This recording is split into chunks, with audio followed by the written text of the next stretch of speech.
Une grande révolution commerciale est en train de se dérouler et elle fait des vagues bien au-delà de l'Amérique du Nord. Le Canada a lancé un pavé dans la mare en suggérant un tarif de 100% sur Tesla, le porte-drapeau américain des voitures électriques. Mais il ne s'agit pas seulement d'une attaque contre une entreprise, c'est une réponse audacieuse aux politiques commerciales protectionnistes de l'ancien président Trump.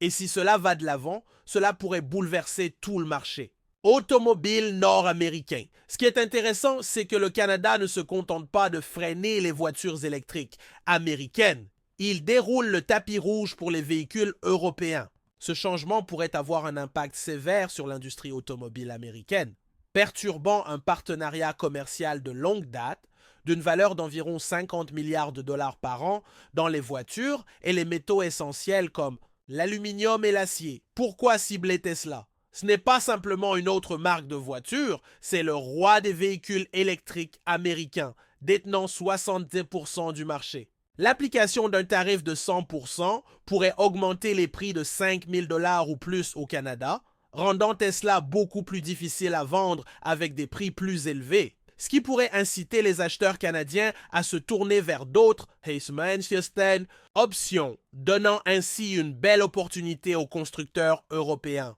Cela pourrait laisser Tesla en difficulté pour maintenir sa position au nord de la frontière et provoquer un remaniement majeur du marché des véhicules électriques. Cette décision pourrait déclencher une réaction en chaîne de problèmes bien au-delà de Tesla. Tout d'abord, les investisseurs de Tesla pourraient subir un gros coup avec la baisse des ventes et des profits, ce qui signifie généralement une baisse des prix des actions. Le Canada étant un marché clé, perdre des ventes pourrait perturber les projets d'expansion de Tesla en Amérique du Nord, incitant les investisseurs à douter de la stabilité de l'entreprise, ce qui pourrait semer la nervosité dans tout le marché des véhicules électriques. Mais ce n'est pas tout. L'industrie des véhicules électriques, qui croissait à grande vitesse, pourrait soudainement freiner alors que les coûts de production augmentent et que les prix des voitures grimpent, rendant les véhicules électriques inaccessibles pour une partie de la population, ce qui pourrait ralentir la transition vers une énergie propre et retarder les efforts de réduction des émissions de carbone. Tesla se trouve maintenant au centre de cette tempête commerciale. Vous vous demandez peut-être, un seul tarif peut-il vraiment bouleverser toute l'industrie automobile américaine? Absolument, l'effet domino pourrait être énorme.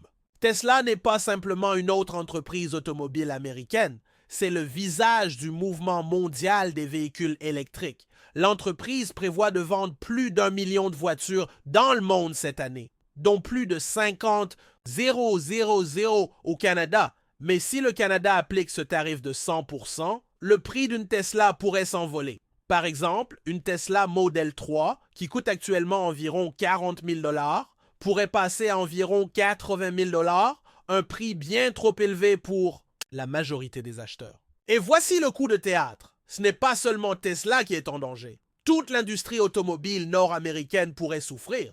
Des géants comme General Motors, Ford et Chrysler pourraient être pris dans le feu croisé.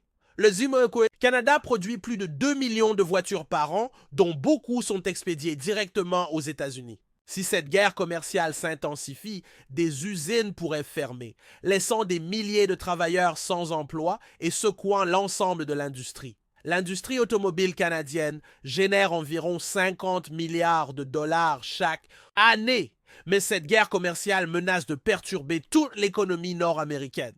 Comment en est-on arrivé là? Et pourquoi les États-Unis n'ont-ils pas vu venir cette décision audacieuse du Canada? Lorsque l'un des plus grands partenaires commerciaux des États-Unis décide de riposter, les choses deviennent rapidement compliquées, et c'est exactement ce qui s'est passé. Le Canada a lancé un défi et l'administration Trump n'a pas vu venir cette réaction. Le commerce entre les États-Unis et le Canada représente plus de 800 milliards de dollars par an.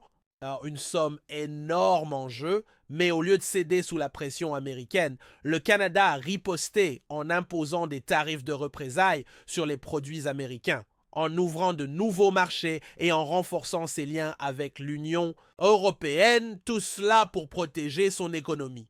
Mais qu'est-ce qui a déclenché cette guerre commerciale? Tout a commencé lorsque l'administration Trump a intensifié sa stratégie commerciale America First imposant des tarifs élevés sur les importations canadiennes et européennes dans le but de protéger les industries américaines. Le résultat a été une forte réaction, avec des chaînes d'approvisionnement en chaos, des prix à la consommation qui flambent, une hausse des coûts de carburant et une menace réelle pour les emplois des deux côtés de la frontière. Et si vous avez remarqué la hausse des prix du carburant ou des factures de courses plus lourdes, cela pourrait en être la cause. Ce qui est encore plus inquiétant, c'est que ce genre de riposte pourrait rapidement dégénérer. La guerre commerciale mondiale dans laquelle personne ne gagne réellement a commencé, et la question se pose. Pourquoi l'administration Trump a-t-elle pris ce pari risqué et ont-ils sous-estimé la réaction du Canada? Il s'avère que le Canada n'allait pas rester silencieux. Le premier ministre Justin Trudeau n'a pas perdu de temps à qualifier les tarifs américains d'injustes et à avertir qu'ils nuiraient aux deux économies. Puis, il a riposté en imposant des tarifs de représailles sur l'acier, l'aluminium et même des produits essentiels comme la viande, les produits laitiers et les légumes frais, envoyant un message clair: nous ne cédons pas.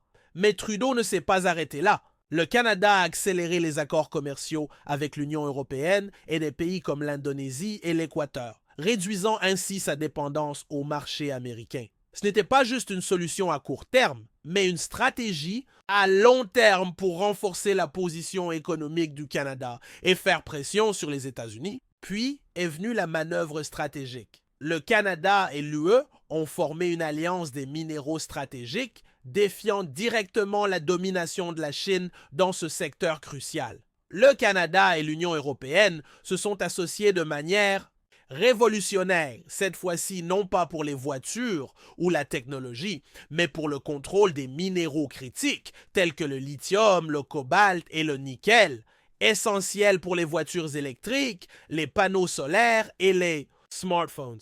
La Chine contrôle actuellement plus de 90% de l'approvisionnement mondial, mais le Canada et l'UE construisent leur propre chaîne d'approvisionnement pour réduire leur dépendance à la Chine. Ce mouvement audacieux ne vise pas seulement à sécuriser des ressources, mais envoie également un message puissant aux États-Unis.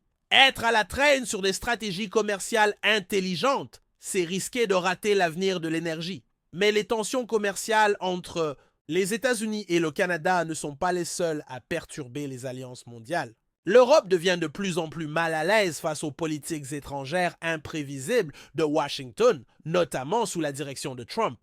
Un moment particulier a vraiment poussé l'Europe à bout lorsque les États-Unis ont tenu des pourparlers secrets avec la Russie sur l'Ukraine sans en informer ses alliés européens, un signal d'alarme pour l'Europe, qui a réalisé qu'elle ne pouvait plus compter uniquement sur les États-Unis pour sa défense. La France a rapidement pris les rênes, organisant des réunions de haut niveau pour renforcer les partenariats militaires, resserrer les chaînes d'approvisionnement en défense et augmenter les dépenses militaires. L'UE a commencé à tracer sa propre voie, poussant pour une indépendance militaire et moins de dépendance à l'OTAN, l'alliance dirigée par les États-Unis. En même temps, le Canada et l'Europe façonnent discrètement un nouveau manuel mondial qui ne passe pas toujours par Washington en premier. Pendant ce temps, les tensions commerciales entre les États-Unis et le Canada prennent une tournure inattendue, affectant des industries que peu de gens pensaient toucher, comme les agriculteurs américains. Tout a commencé lorsque les États-Unis ont imposé un tarif de 25% sur les produits canadiens, y compris les exportations agricoles clés comme les céréales, la viande et les produits laitiers.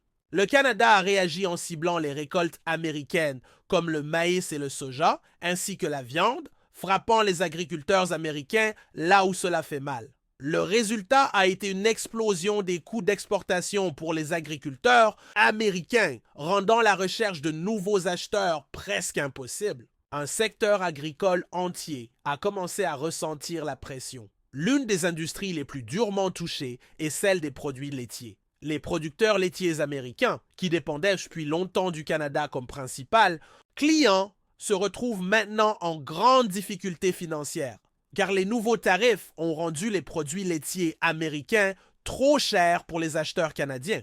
Les producteurs de maïs et de soja américains font également face à une dure réalité. Après que le Canada a riposté avec des tarifs de représailles, les prix des récoltes se sont effondrés